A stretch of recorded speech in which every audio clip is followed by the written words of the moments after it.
परमात्मा ने इंसान को खुद मुख्तियार बनाया है, मर्जी का मालिक बनाया है। 84 लाख शरीर जोनियां हमारे धर्मों में बताई गई हैं, जिसमें वनस्पति है, कीड़े मकोड़े हैं, पक्षी है, जानवर है और इंसान।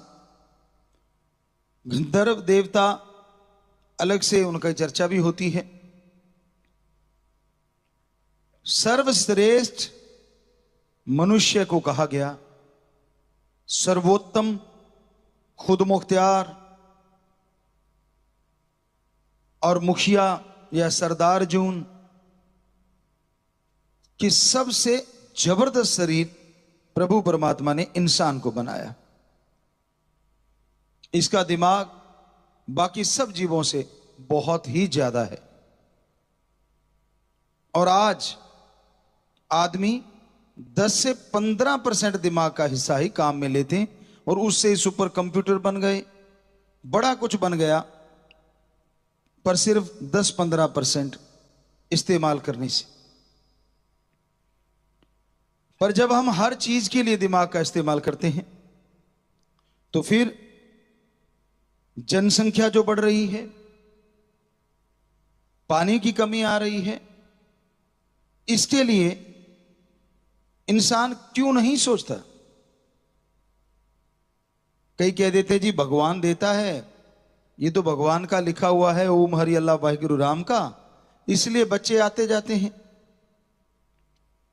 भगवान ने आपको खुद मुख्तियार बनाया है। उस परमपिता परमात्मा ने आपको मर्जी का मालिक, कुछ हद तक आप नए कर्म कर सकते हैं, वो आपके हाथ में है, अच्छे करो या बुरे।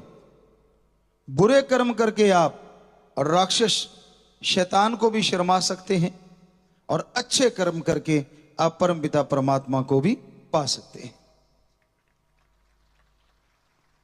तो उस खुद मुख्तियारी का फायदा उठाते हुए आप उसकी दी हुई कुदरत की चीजों का विनाश ना करें। अब जनसंख्या कंट्रोल का है तो यह किया जा सकता है, अगर आप चाहें तो। ना चाहें तो बात अलग है। और हमने सारे धर्मों के पाक पवित्र ग्रंथ पढ़े, पवित्र गुरबानी पढ़ी, पवित्र कुरान शरीफ पढ़ी, पवित्र हमारे वेदों की चर्चा तो हम शुरुआत से ही करते हैं। तो सारे पवित्र ग्रंथों में, धर्मों में कहीं भी ये जिक्र नहीं है कि बच्चे 5, 10, 15, 20 पैदा करो। संयम का जिक्र मिलता है, संतोष, धन होना चाहिए, संतुष्टि होनी चाहिए, इसका जिक्र मिलता है। तो आप चाहें तो कंट्रोल कर सकते हैं। कितना अच्छा हो कि आपके या तो एक ही हो या फिर 2, इससे ज्यादा ना हो। अच्छा पालन पोषण भी कर पाएंगे, अच्छा पढ़ा लिखा के उसको देश के लिए, समाज के लिए बहुमूल्य बना देंगे। और जितने ज्यादा होंगे, एक तरह से आप समाज के लिए, देश के लिए और संसार के लिए घातक काम कर रहे हैं। तो आप देखेंगे जनसंख्या दिन ब दिन बढ़ती जा रही है, साधन कम होते जा रहे हैं। तो ये 2-3 बातें हमेशा आप दिलो दिमाग में रखें कि प्रकृति हमें देती बहुत कुछ है, पर अगर हम उसका नाश करते हैं तो फिर वो भी कहीं ना कहीं उग्र हो जाती है। पेड़ कट रहे हैं, पहाड़, नदियां खत्म होती जा रही हैं, सिमटती जा रही हैं, या फिर कहीं बाढ़ ही आ रही है। और मौसम बेमौसम हुए पड़ा है। जब सर्दी चाहिए गर्मी है और गर्मी चाहिए सर्दी है।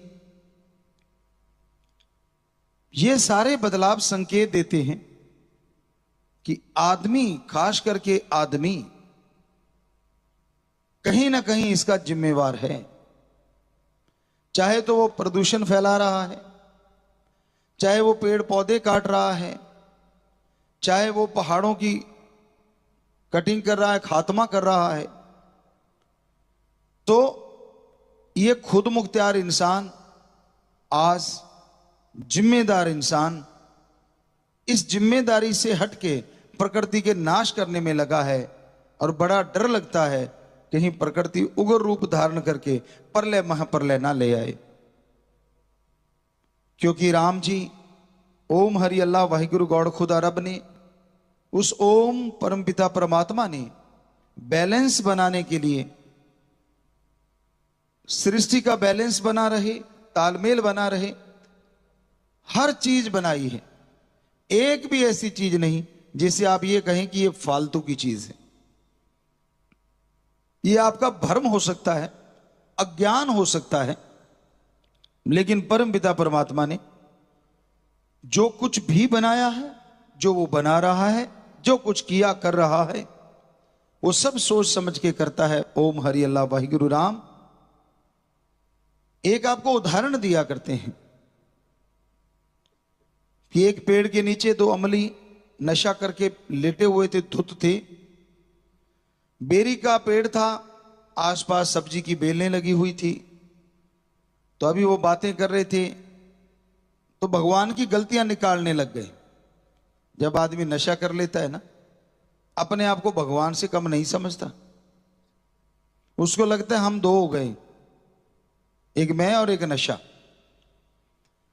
तो वो भी ऐसे ही कह रहे थे, कहता यार मेरी बात सुन। दूसरा कहता बोल क्या है? कहता ये देख बेरी कितनी बड़ी है। कहता बहुत बड़ी है यार, बहुत लंबी चौड़ी है। कहता इसके लगे छोटे छोटे बेर। कहता बिल्कुल सच। कहता इधर निगाह मार। कहता हाँ। कहता मरियल सी बेल है। कहता बिल्कुल मरियल बेल है। और पेठे इतने बड़े बड़े कद्दू लौकी लगे हुए हैं। कहता यार सच है। तो कहता कर दी ना भगवान ने गलती? दूसरा कहता बिल्कुल, हमें मिले तो हम उसको समझाएं। अब वो तो मिले तो ना। कहता वाकई बहुत बड़ी गलती कर रखी है। अभी कुछ देर बातें करके हटे ही थे तो पहले वाला बोलता, कहता यार भगवान की गलती काट दे, वो सही है। दूसरा कहता अब क्या हो गया? अभी तक तो तू भगवान को कह रहा था गलत है, इतनी देर में क्या हो गया? कहता सुन। कहता हाँ। कहता हवा तेज चली थी। कहता हाँ चली थी। कहता बेरी का एक बेर टूट के मेरे नाक पे लगा, अगर इसकी जगह पेठा होता तो सिर्फ छिद्र रह जाते, बाकी सामान साफ। तो हकीकत ये है, सच ये है कि वो राम जो करता है, ओम हरि अल्लाह वाहिगुरु गॉड, वो सही करता है। इसी पे एक और बात आपको सुनाया करते हैं। एक राजा वजीर की बात। वजीर जो था वो हर बात पे भगवान का शुक्राना करता था। कोई भी बात होती कहता जी बहुत अच्छा, मालिक जो करता है सही करता है, धन्यवाद परमात्मा। एक दिन शिकार खेलने गए और शिकार खेलने गए, राजा ने तीर चलाया या कटार निकाली, उसका अंगूठा कट गया एकदम से, खून के फुहारे छूटे। साथ में वैद्य हकीम होते हैं, उन्होंने पट्टी वगैरह करी। वो वजीर को कहता ये क्या हुआ? कहता है जी भगवान जो करता है सही करता है। अब राजा तो राजा है, गुस्सा आ गया। कहता काहे का दोस्त, मेरा अंगूठा कट गया और तू कह रहा ठीक हो गया? ना कोई ये कहा कि भाई आपके दर्द हो रहा है, ना ये आप कह रहे हो जो भगवान करता है ठीक करता है। कहता उठाओ इसको और 6 महीने के लिए काल कोठरी में डाल दो। अब राजा का हुक्म कौन डाले? पकड़ा और काल कोठरी में डाल दिया। 2-3 महीने बाद वो राजा फिर शिकार पे गया, रास्ता भटक गया और आदिवासी एरिया में चला गया। तो उन्होंने पकड़ा बादशाह को और ले गए। कहते इसकी बलि देंगे। शाम से का समय हुआ आया, जैसे वो नाचते कूदते हैं या तिलक लगवाते हैं या संदूर लगाते हैं, तो वो सारा कुछ कर करा के कपड़े उतारो जी, कहते इसको नग्न करेंगे। नंगा किया। तो फिर उनका तांत्रिक आया, उसने थोड़ा चेक किया और बोलने लगा कि ना भाई ना। कहते क्या? कहते इसकी बलि नहीं दी जा सकती। कहने लगे क्यों? कहने लगे इसका अंग भंग है, इसका अंगूठा कटा हुआ है और शरीर पे अगर कोई अंग कट जाए तो वो कहने लगा उसकी बलि अपने यहां मंजूर नहीं होती। राजा को छोड़ दिया, कपड़े पहन के वो भाग लिया, सीधा ही जेल में पहुंचा। अपने यार दोस्त को बाहर निकाला, कहता यार बहुत दुख लग रहा है, तूने जो कहा था वो सही निकला। कहते कैसे? कहता ऐसे ऐसे मेरे साथ हुआ, अगर अंगूठा ना कटा होता तो मैं बलि चढ़ जाता। कहता जी मैं तो पहले ही कह रहा था, भगवान जो करता है वो सही करता है। राजा कहता चलो मेरे लिए तो सही किया, तेरे लिए क्या सही कर दिया? 6 महीने में जेल में पड़ा रहा। कहता ये भी सही किया। कैसे? कहता सुन राजन, आपा दोनों इकट्ठे जाते थे शिकार पे। कहता बिल्कुल। और दोनों इकट्ठे भटक जाते। कहता भटक जाते। कहता आदिवासी दोनों को ले जाते, तेरा तो अंगूठा कटा है, मेरा तो नहीं कटा, मेरा तो सिर काट देते। तो इसलिए भगवान जो करता है अच्छा करता है, पर आदमी समझता नहीं है। अंधाधुंध पेड़ काटे जा रहे हैं, अंधाधुंध पहाड़ों का खात्मा किया जा रहा है, अंधाधुंध घर बनते जा रहे हैं। संयुक्त परिवार होते थे तो नेचुरली एक घर में 4 भाई, तो चारों भाइयों का परिवार रह लेता था। 2-4 कमरे और डालिए, ऊपर नीचे हो लिए, बात खत्म। ऊपर कमरे डाल दिए। लेकिन आज 2 भाई हैं, वो भी अलग, एक का घर अलग, दूसरे का अलग। जंगल कट रहे हैं, खनन हो रही है, हम रोक देंगे, हम ये कर देंगे, हम वो कर देंगे। जब आप समाज वाले समझोगे तभी ये रुकेगा, वरना नहीं रुकता। चाहे राजा महाराजा कितना भी जोर लगा ले, अगर आप नहीं हटते। आप देखो कई जगहों पे शराबबंदी की गई, वो घर के चूल्हे भी बना रहे हैं देसी। अब बाहर वाली तो बंद हो गई, लेकिन ये चूल्हे वाला गुड़ तो देना पड़ता है, चाय के लिए मिल जाता है। और इन चीजों से मिला मिलू के शराब बना लेते हैं। हम महुए के पेड़ के फूलों से शराब बन जाती है, नारियल से शराब बना लेते, काजू से शराब बना लेते। तो सारा समाज जागेगा तभी कोई राजा महाराजा अगर कुछ कहेगा उसका असर होगा। अगर समाज नहीं जागेगा कोई आपको गलत कार्य से नहीं रोक सकता। पहले अपने दिमाग को समझाना पड़ेगा कि हां हमारी ही बर्बादी होने वाली है, हमारी आने वाली औलाद, हमारी आने वाली पीढ़ियां दुखी होंगी। ये सोचोगे तो पेड़ पौधे नहीं काटोगे, ये सोचोगे तो खनन वगैरह, ये जो पहाड़ खात्मा हो रहा है, प्रकृति ने इसको किसी न किसी वजह से तो बनाया है, ऐसे तो नहीं। तो भाई ये बेहद जरूरी है। हमने पहले भी कहा था और आज भी कह रहे हैं कि भाई एक ही सही और 2 के बाद नहीं, ये आप धारण करके रखें। देश की तरक्की होगी, आने वाला जनसंख्या का विस्फोट होने से हो सकता है भगवान जी बचा लें, वरना आप पहले के मुकाबले देख लीजिए कितने रेट बढ़ गए बेरोजगारी के, कितने रेट बढ़ गए क्राइम के, कितने रेट बढ़ गए आवारागर्दी के। तो ये चीजें बढ़ती जाएंगी, क्योंकि इतना कोई भी आपको काम नहीं दे सकता। कहां से देंगे जब पैदा ही एक के 5-5 7-7 हैं। कईयों को तो गिनती नहीं पता होती, मेरे कितने घर में रह रहे, कितने बाहर घूम रहे, कच्चे में होते हैं। अजीब सा लगता है। हम कई बार सत्संग करने जाते थे ऐसे इलाकों में जिनके 10-10 12-12 बच्चे, और वहां पहले ही कहते थे कि गाड़ी आराम से चलाना भाई, या खुद चलाते थे तो आराम से कर लेते थे। क्यों? वो हॉर्न बजा नहीं, गाड़ियां आई नहीं, और घर से यूं निकलते थे जैसे पूछो मत। और वो सिर्फ कच्चे कच्चे में, कहीं तो वो भी नहीं होता था। अब 12 हैं, अब छोटे छोटे नंबर, फर्क थोड़ा थोड़ा है, साल साल का फर्क होगा। कि कहते नहीं ये तो मालिक की देन है, हम कौन होते रोकने वाले। तो फिर नाखून क्यों काटते हो भाई? ये भी तो मालिक की देन है, बढ़ने दो। बाल क्यों काटते हो? वो भी बढ़ने दो, वो भी तो आप काटते हो। मालिक की देन तो बहुत कुछ है। पैरों के नाखून इतने बड़े बड़े हो जाएंगे, हाथों के इतने बड़े बड़े हो जाएंगे, और फिर नहाते क्यों? ये कौन सा मालिक ने कहा नहाना है? ये भी मालिक की देन है, शरीर है, चलने दो जैसे चलता है। तब तो आप समझदार हैं। नहाते भी हो, कपड़े भी पहनते हो, नाखून भी काटते हो, खाना भी सही ढंग से अपने तरीके से खाते हो। और बच्चों के टाइम कहते नहीं नहीं ये तो मालिक की देन है। आपको दिमाग दिया है, आप कंट्रोल कर सकते हैं, तो चिंता करनी चाहिए। संसाधन कहां से जुटाएगा कोई? कितना भी जोर लगा ले, कितनी भी मशीनरी, किसी भी चीज का प्रयोग कर ले, हर किसी को इतने पैदा करोगे तो रोजगार मिल ही नहीं सकता। रोजगार बनाएंगे कहां से और किस चीज का? क्या रोटी बनाने का रोजगार की बना इनको खिलाओ भी बना बना के? वो तो घरों में बन जाती है, वो भी खिलाई जाती है, फ्री में अन्न चल रहा है, फ्री में खाना दिया जाता है।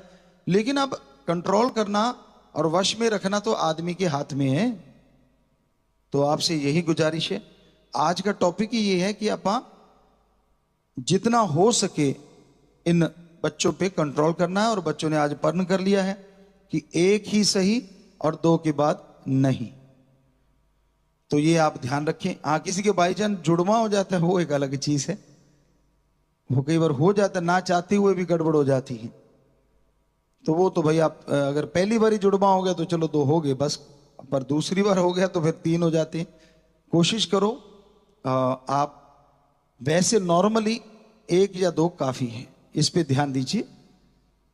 सो प्यारी साथ संगत जीओ, ये जरूरी चीजें हैं, क्योंकि जनसंख्या जब तक रुकेगी नहीं देश संसार तरक्की नहीं कर सकता।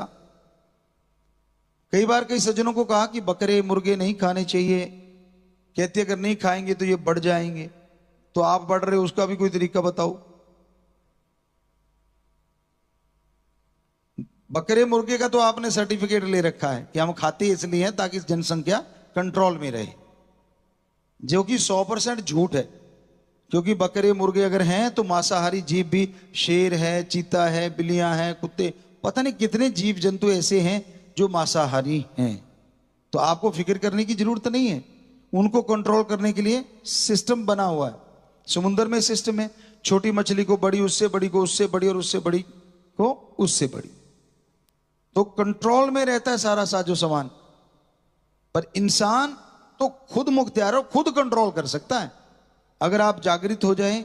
हालांकि काफी जागृति आई है पहले से, लेकिन आज भी गांव में अगर पहली बेटी हो जाए तो फिर बेटा, दूसरी होगी तो नहीं, जब तक बेटा नहीं तब तक नहीं। बेटियों के नाम भी बदल देते हैं। पंजाबी च कहते अक्को, पुराने टाइम में भी अक गई सी बस कर पाई।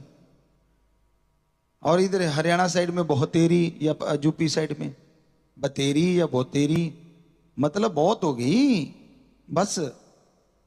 खुद नहीं बहुतेरी समझ रहा कि तू बस कर भाई, खुद कहता ना ना इसका नाम रख देते हैं बहुतेरी ताकि लड़की ना आए, अगला लड़का आ जाएगा। तो नाम ही रखना था तो पहली का रख देता, दूसरा लड़का हो जाता। तो नाम में कुछ नहीं पड़ा, ये सिस्टम है। आप डॉक्टरों की राय लीजिए। और हमें लगता है बेटियां बेटों से कम किसी मामले में है ही नहीं, बराबर है। बल्कि कहीं ना कहीं बेटियां अपने मां बाप के लिए जो सॉफ्ट कॉर्नर रखती हैं या ममता का भाव रखती हैं, वो बेटों के अंदर नहीं होता कुदरती तौर से। ऐसा नहीं कि बेटे कोई गलत होते हैं, अच्छे हों, कितने भी अच्छे क्यों ना हो, लेकिन जो ममता की भावना बेटियों के अंदर होती है वो अपने मां बाप के लिए आखिर तक रहती है।